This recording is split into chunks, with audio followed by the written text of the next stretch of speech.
Hello, everyone. Greetings and salutations. Welcome back to another episode of the Back of the Pack podcast. I am your host, Kyle Walker. I am being joined, as always, now by producer Katie. Good morning, producer Katie. Good morning, Kyle. So we had a race yesterday that we're going to talk about first. Yesterday was the Heroes for Hospice 5K. It was complete polar opposite of Hospital Hill, as in instead of hot, sunny, and trying to kill us, we just had cloudy, a little cooler, but very humid and trying to kill us. So, such is the nature of June running in this area, apparently. But a good day had by all. I know that we saw some friends out there. Let's see, Jamie was out there pushing her stroller and almost beating me in this race, which is not difficult. Cheryl was out there. Ambassador Sarah was out there. Delise was out there. So we had a lot of friends at that particular race. Then I know all of our other buddies were out doing the KC Pet Project 5K, which takes place in the same weekend. So it was good. It sounds like everyone was out getting their runs in and just knocking out Saturday morning with a 5K as opposed to a half marathon that tries to put us in an early grave. So that's always nice. We don't need you in an early grave. No, it's funny because we're all still talking about Hospital Hill even a week later and how miserable everybody was at that race. Again, not the race's fault, except for the aid stations, but just the oppressive heat, the sun, just that, man, the more we talk about it, it's funny. And YouTube followers will be able to see my illustration here. But as we talk about it, we're going from the fish was this big to the fish was this big. We'll go the other side of the mic stand. And every time we talk about Hospital Hill, it just gets even hotter, even less shade, and even more terrifying, making us more badass for completing it. But of course. Well, yeah, I mean, because that's how we do. Your shoes were like literally melting into the ground and stuff like that. They were on fire. It was insane. It was probably like 11 billion. It was 11 billion degrees. It was that hot out there. Yeah. So anyway, but yeah, so we had a good Saturday morning. Next week, everyone, and when you hear this podcast, whether it be Sunday or Monday, we are now in the week of the Fighting Fentanyl 5K at Mill Valley High School in Shawnee, Kansas. Our good friends over at Keeping Clean for Coop, their race. We want to be there. I want all of you to be there. And if you come to the race, and you will, I'm going to stare at you and make you come to this race. Please, please, please, if you have it, wear a Back of the Pack podcast t-shirt or a Casey Hustle Club shirt, just so we show up big for our friends, because we really want this to be a good race for them and a good fundraiser for them and a good way to raise awareness.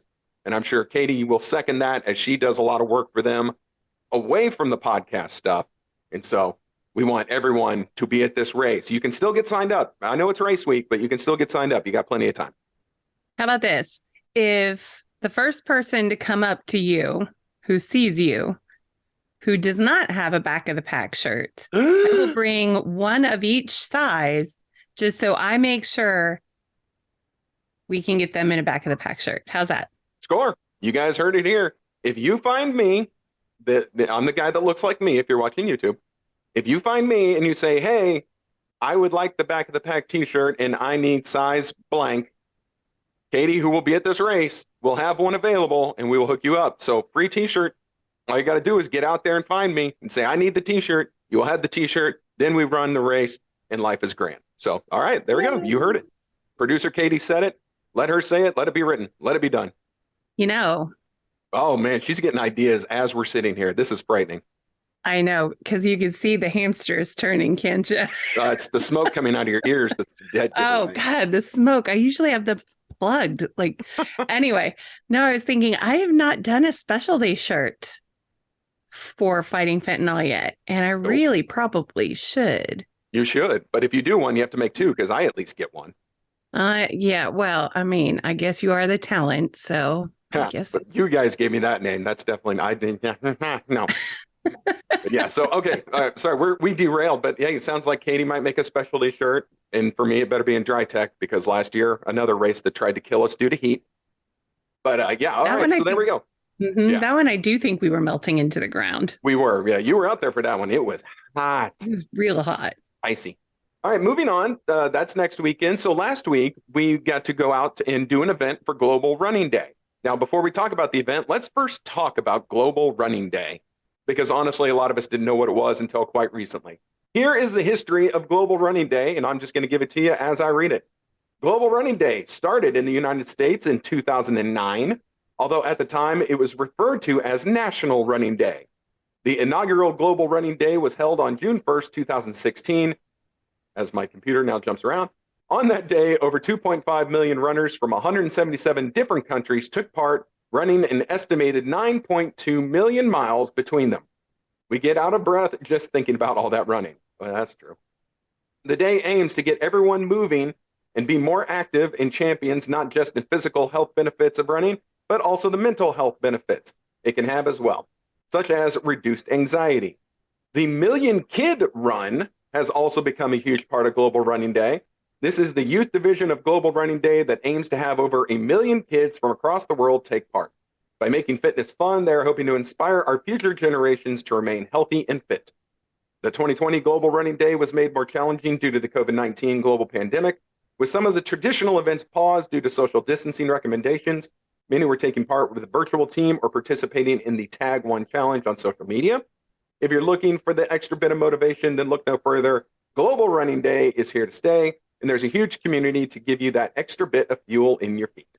So, Global Running Day, June 7th. That was, what, Thursday night for us, or was it Wednesday night? I don't remember. No, that was Wednesday. We've slept. We've slept since then. I don't know. I know, so clearly I've forgotten. But we, as in producer Katie, myself, and race director Will, went out to the Kansas City Running Company store, and we set up a table for the KC Hustle Run. So, Katie, you've got some news about the KC Hustle Run that you're going to share with all of our wonderful viewers and or listeners. And you can see, if you're watching YouTube, she just turned green because panic. This update is a biggie. Go for it. I don't know. You said that, and then it just popped back into my head and all the things that need to happen between now and then. Okay, so a couple of days ago, Kyle sent us on our little group chat that it was 100 days until our race, which now I believe it makes it 98 days. We are at 98 days until the KC Hustle Run. 98 days. Now, what that means for us is we still have a lot of work to do. There's a lot that has to get done between now and that race. What it means for you all, my wonderful listeners, is you better get signed up, because you know how these races go. The price is only going to go up from here. So you need to get signed up. You need to make sure that you have your beanie, because we're doing beanies. You better have one marked for you at the finish line. You better have yourself a medal reserved, because what do we do with the medals on Thursday night, Katie? We showed them off. Yeah, we did. We took our medals and we showed them to everyone at Global Running Day. And I don't know, I'm not going to speak for everyone, but I think people were duly impressed, were they not? I think that they were. There were a couple of people who were like, okay, well, now I got to get signed up because this medal is just so cool. That's exactly right. So we are now 98 days away from the KC Hustle Run. We have medals in hand. You will see them at different events. But if you're not signed up, I mean, you're playing with fire. You just literally playing with fire, because what if you forget? What if we run out of medals? That's not going to happen. We're not the Boston Marathon. Jeez. But yeah, I know you like that. Shots fired right there. Yeah, so it is. That's right. So yeah, it is a good time to get signed up, and that is actually going to lead us into, and talking about fire, that's going to lead us into what we're talking about today. If you guys had seen your phones at all this week, up to and including Global Running Day, you will have noticed that there was a lot of air quality alerts happening right now. The air quality in our area was bad pretty much every day this week. Even being out at Global Running Day, like, everyone saw me and everyone was giving me a hard time. Like, I was sweating profusely. It was hot. There was no breeze. The air was just bad. That's because our air quality was poor. There are, I guess, crazy wildfires. And normally when you hear about wildfires, you hear about California. These are actually coming from Canada. There is crazy wildfire action up in Canada, and that has brought the air quality throughout most of the United States down. There were pictures. Did you see the pictures, producer Katie, coming out of New York City of the air quality on, what, Wednesday, Thursday? No, that is not in New York. You just had to work in That's where the pictures came from. That's where the pictures. Did you see the pictures coming out of New York? I think there were some in Pennsylvania as well. I didn't. It looked like something out of like a post-apocalyptic zombie movie.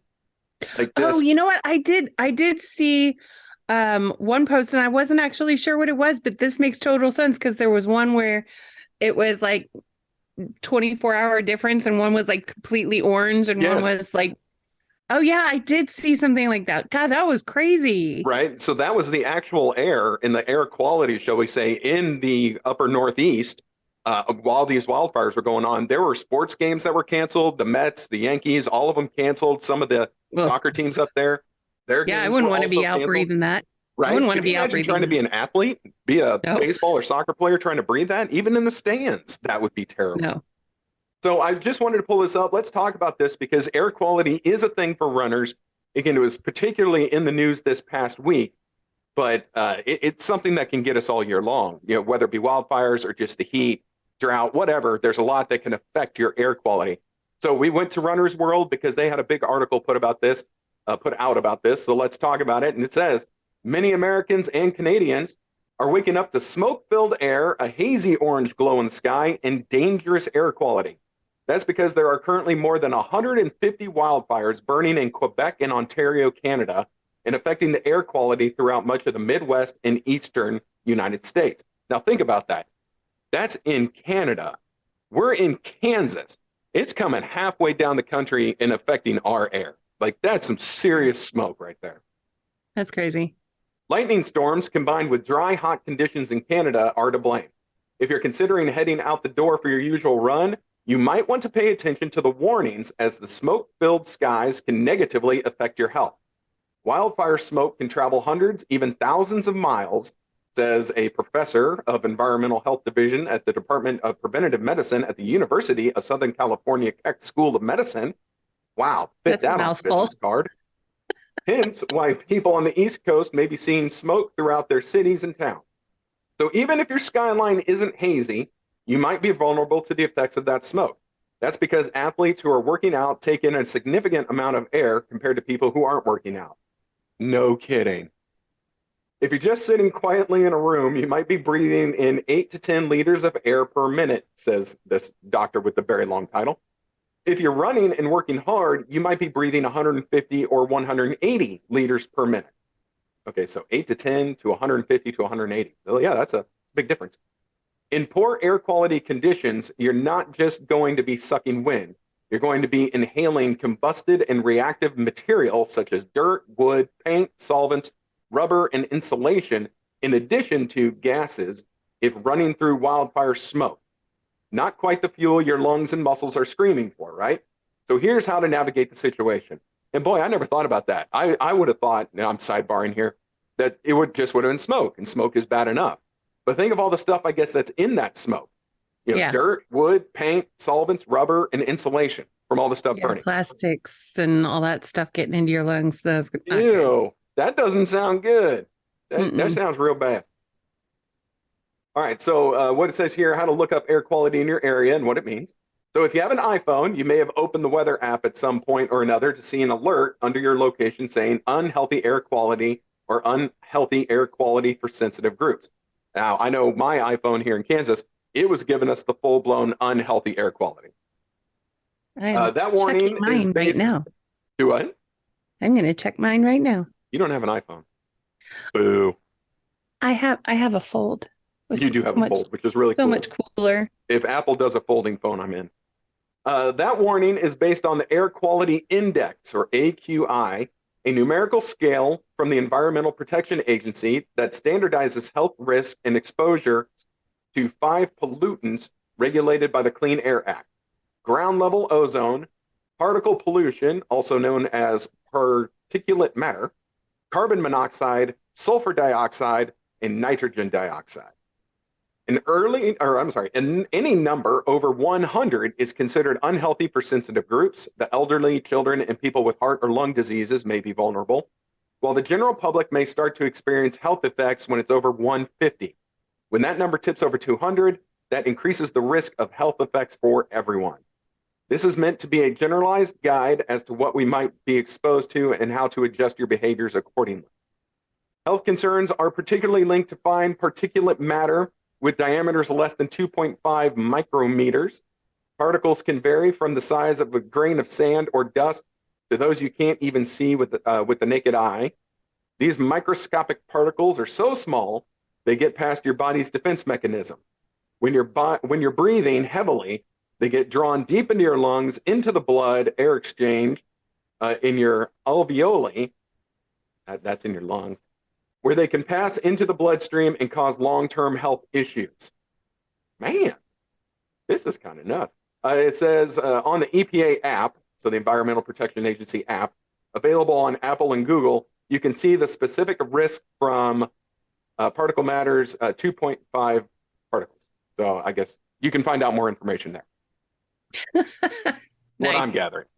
People who have pre-existing issues like asthma, respiratory conditions like hyperactive airways, or even allergies can find spending even a brief amount of time in smoky or polluted air to be problematic. But even those who don't suffer from any of those ailments should be aware of the long-term ramifications of running in that kind of environment. Jeez Louise. All right, so then they pose the question here. So is it safe to run when it's smoky? I like their response. The short answer, probably not. There's a risk-reward calculation that you have to make, says another doctor. This is a USTF, so USA Track and Field certified running coach and founder of Strength Running in Denver, Colorado. Oh, they would know about wildfires. If you were 3 weeks out from running your first Boston Marathon, a bucket list goal you've had for years, then you might make a hard decision to run through this unhealthy air so you can have a good marathon. But no one is really in that situation right now, so you really have no reason. You can't wait a day or a week to run outside. But runners are nothing if not dedicated to their training plans, even if there are no races on deck. So if you're going to go out running, I think it's probably best you do a short, easy run, says this doctor. The damages from the air pollution are more pronounced when you're taking in a higher volume of air, which could mean running for a long time or running really hard, anything that will really increase your respiration rate. And if you decide to run, wear a mask. Thanks COVID-19, we've been sort of pre-sensitized to wearing masks and personal protection, says the doctor. A mask with a filter can help block some of those particle matter.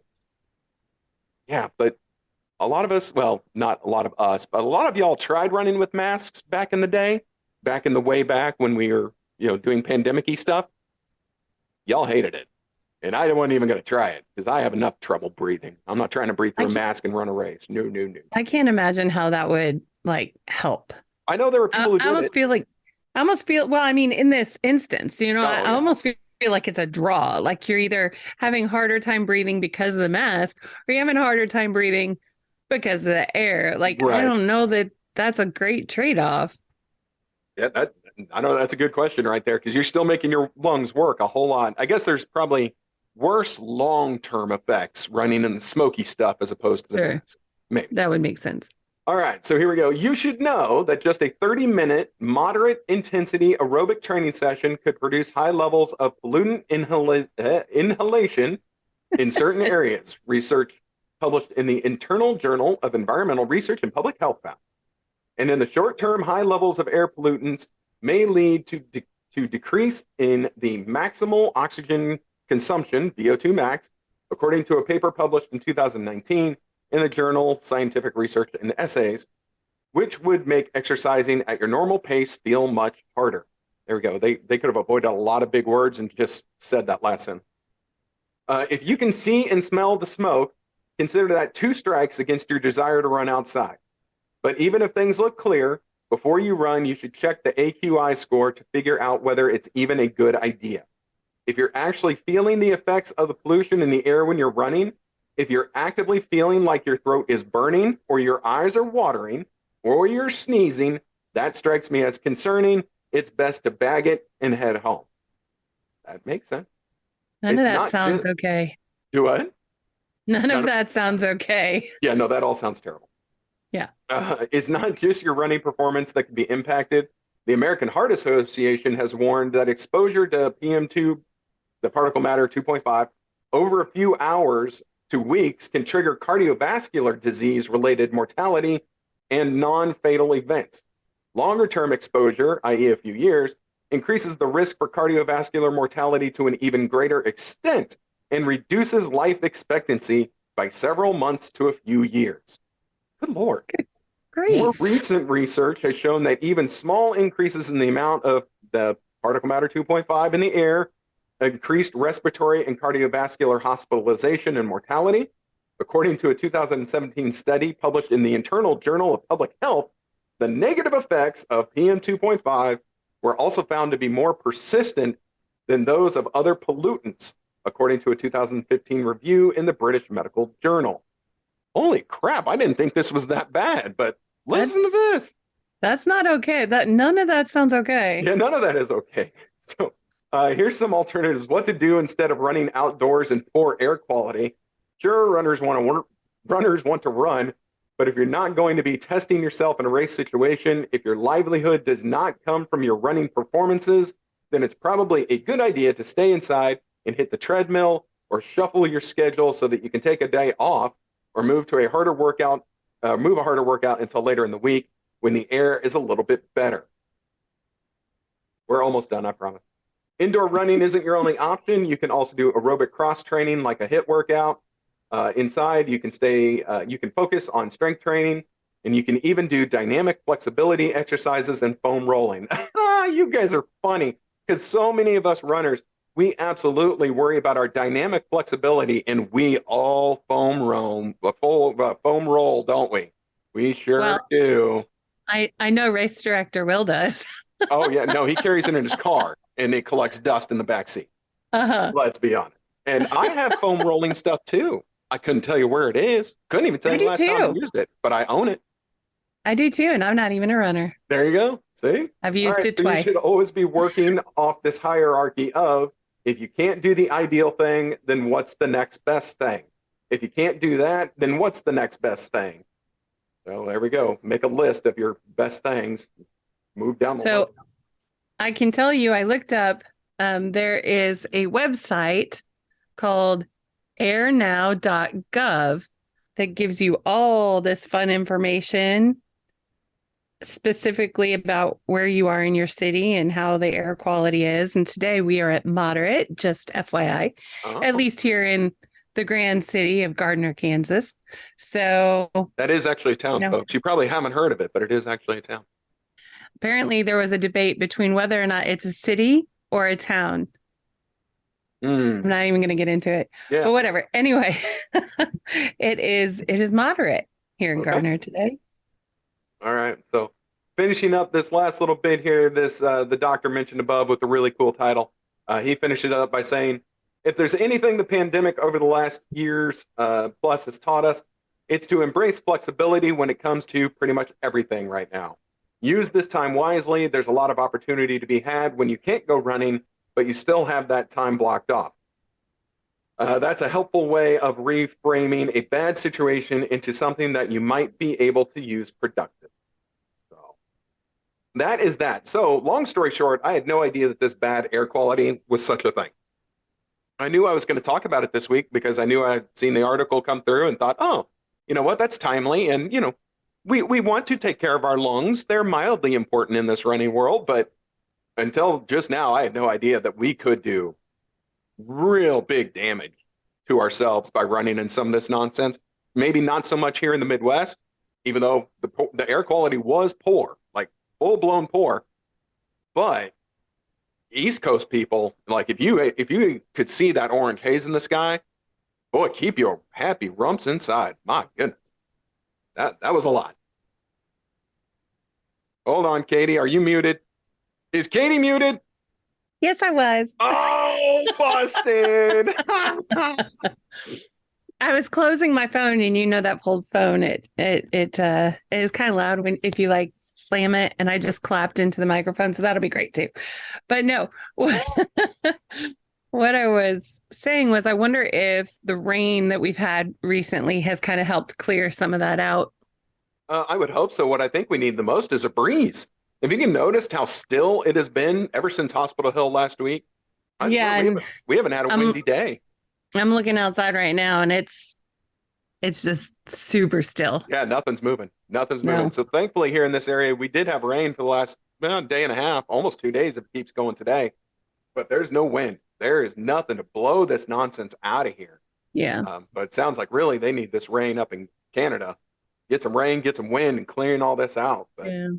so there we go, everyone. At least now you know that this air quality stuff is really nothing to be messed with, and not something where we're just like, oh, it's fine, I'll be fine. Yeah, it's fine. I'm good. No, it's okay. Which we do. We all do that. Rub some dirt in it, that kind of mentality. Right. You know, because we runners are really good at admitting when we're hurt or when we can't run. So yes, no, your leg is not broken and it's not hanging off your body, and you're still hoping you can make your 5K by the weekend. It's not all that, but it can really damage your lungs, get into your bloodstream, cause a lot of bad stuff if you push it too hard when the air is this bad. So I think that's kind of the long and short of it right there. Be careful. If the air quality is poor, make smart decisions. Not always our strong suit. And I don't know who we could be referring to when it comes to making the good decisions. I don't know. YouTubers. If you're not watching on YouTube right now, you can't see Kyle, who is very feverishly pointing to himself because dancing too. See, look, YouTube exclusive. He's dancing too. See, yeah, you really got to be watching this on YouTube, kids. You really do. You really do. So, all right. Well, again, that's the big one here. So take that as you will. Make smart decisions. Be safe out there until we can get some fresh air up in this area. Next weekend, of course, like I said, the Fighting Fentanyl 5K. Katie is throwing a shirt down for whoever may show up and ask for one. Well, the first person, whatever your size, we're going to have one of each. So make sure you do that. The next day, we'll actually be at the Father's Day Superhero Run, which is it's the former Sprint campus in Overland Park. I don't know what they call it now. Sorry. Yeah, the one on Metcalf? Yeah. Out there? It's some company's campus at this point. But, it's just the 5K is 2 laps around this loop on the inside, no traffic. Not a bad race. Not a bad race. So if you want to come out and do a Father's Day race, I'll be out there for that one. So it's a 2-race weekend next weekend with Fighting Fentanyl and then Father's Day Superhero Run. And then we're just continuing on. And now we're all going to have to pay a little bit closer attention to air quality. Like, for sure. You want to know what we're doing today, my son and I? Oh, hit us. We are going to get our brand new 3D printer. Oh, now see, for anyone who hasn't run into us at an expo yet, A, you should have. B, shame on you for not. But C, Katie and her son make the medal holders, the Back of the Pack podcast and or KC Hustle Run medal holders that everyone comments on when they see them at our tables. They're super cool and they're 3D printed. So now that they are getting a new 3D printer, I imagine that we're going to have some really cool stuff kind of flung our way that producer Katie and her family make. So that's exciting stuff. And because we are 3D printing the top 3 places for our race. That's right. So the top 3 overall who place at our race is going to get a personalized Back of the Pack medal holder to hold their beautiful medals. So that's right. We're getting that today so we could start printing the new medal holders. Well, just so you know, you've got 98 days to get them done. On that fine note, my friends, this has been another episode of the Back of the Pack podcast. I am your host, Kyle Walker. My pleasure as always. Thank you, producer Katie, for tagging along. This is a product of OKKC Sports, produced by producer Katie. We'll be back next week with another new episode. We will talk about the Fighting Fentanyl 5K, the Father's Day Run, and find anything else that we feel like barking at you about. So everyone have a great week of training. Pay attention to the air quality, and we will see you next week. Katie says bye. I say bye.